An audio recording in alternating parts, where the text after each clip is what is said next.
Mutfağımdan herkese merhaba arkadaşlar. Bugün bu sıcak havalarda içimizi serinletecek bir dondurma tarifiyle geldim. Buyurun hep beraber yapımına geçelim.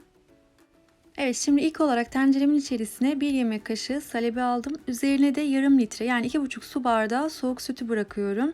Ve kaynayana kadar karıştırıyorum.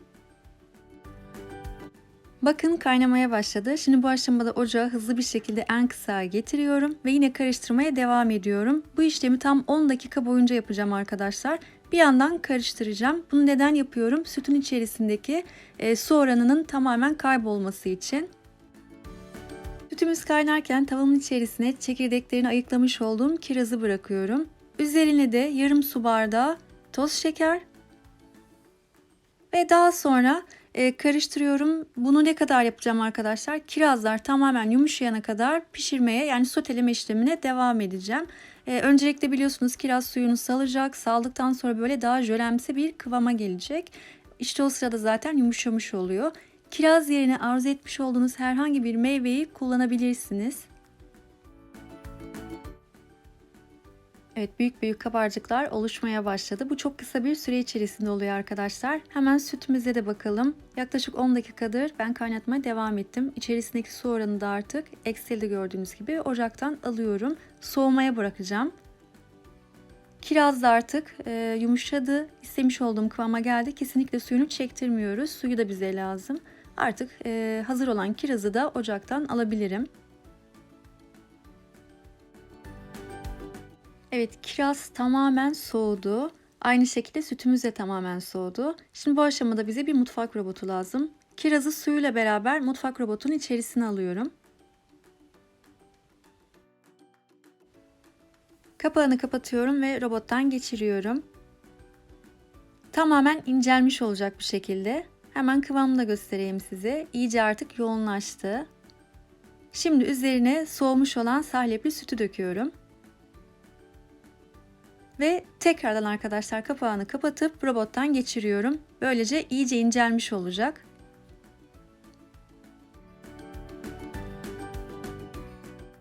Evet, rengi de kokusu da çok güzel ama bu şekilde rengi kalmayacak. Buzlukta bekledikçe rengi iyice koyulaşacak. Şimdi bir saklama kabının içerisine boşaltıyorum. Herhangi bir kaba boşaltabilirsiniz. Çabuk soğuyabileceği ve aynı zamanda rahat böyle mikserle çırpacağınız bir kap olursa daha iyi olur. Kapağını kapatıyorum ve buzluğa bırakıyorum. 3 saat kadar buzlukta bekleyecek. Ve 3 saatimiz doldu. Buzluktan aldım. Şimdi kapağını çıkartacağım ve blenderdan geçireceğim. Bu işlemi muhakkak yapalım arkadaşlar. Şimdi hemen kaşıkla şöyle bakalım. Kenarlar iyice artık böyle koyulaşmış. Ortalar tabii ki kenarlara göre biraz daha böyle akışkan. Onlar da ikinci veya üçüncüden sonra tamamen katılaşmış oluyor. Şöyle biraz karıştırıyorum. Koyulaşmış olan kısımları biraz daha ortaya getiriyorum ve blenderdan geçirmeye başlıyorum. Hepsi böyle birbiriyle iyice boca haline gelsin. Evet, şimdi buzluğa tekrar alacağım ama üzerini bir yağlı kağıtla iyice kapatıyorum. Direkt arkadaşlar dondurmamızın üzerini kapatsın. Böylece buzlanma kesinlikle olmayacak. Kapağını kapatıp tekrardan buzluğa bırakıyorum. Yine buzlukta bir 3 saat daha bekleyecek.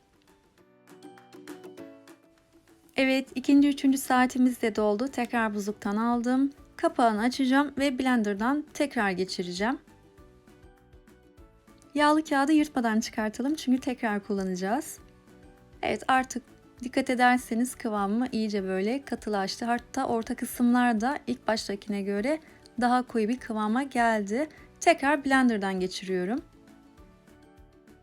Aşamaları atlamadan vermeye çalışıyorum arkadaşlar. Şimdiye kadar birçok dondurma tarifi verdim ve hepsinden gerçekten güzel dönüşler aldım. Şimdi bakın ikinci kez blenderdan geçirdikten sonra yine yağlı kağıtla üzerine kapattım. Kapağını da alıp tekrar buzluğa bırakıyorum. Son bir defa 3 saat daha bekleteceğim. Bu işlemi 3 defa yapıyoruz. Evet, tekrar buzluktan aldım. Yine aynı işlemi yapacağım. Eğer toz şeker kullanmadan yapmak isterseniz onun yerine bal kullanabilirsiniz. Miktarını kendi damak tadınıza göre ayarlarsınız. Bakın 3. artık çıkardığımda kaşıkla almak neredeyse imkansız hale geldi.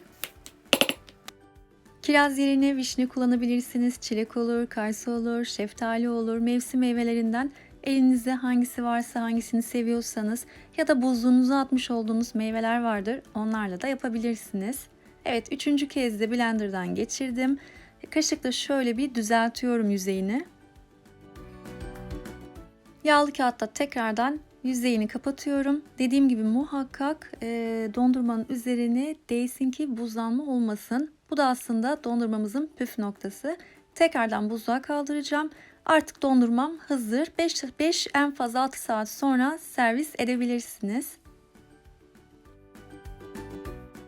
Ve dondurmam servise hazır. Küçük kızım da şu an başımda bekliyor. Evet, merakla bekliyoruz. Öncelikle ben dondurmanın rengini aslında çok merak ediyorum. Hani blenderdan geçirdiğimizde rengi iyice açılmıştı. Ama blenderdan geçirdikten sonra yine aynı şekilde bakın buzlukta bu bekleme süresinde rengi iyice koyulaştı. Hemen bir kaşık yardımıyla ya da dondurma kaşığıyla alıp bardağıma aktarıyorum. Hemen kıvamını da görmenizi istiyorum.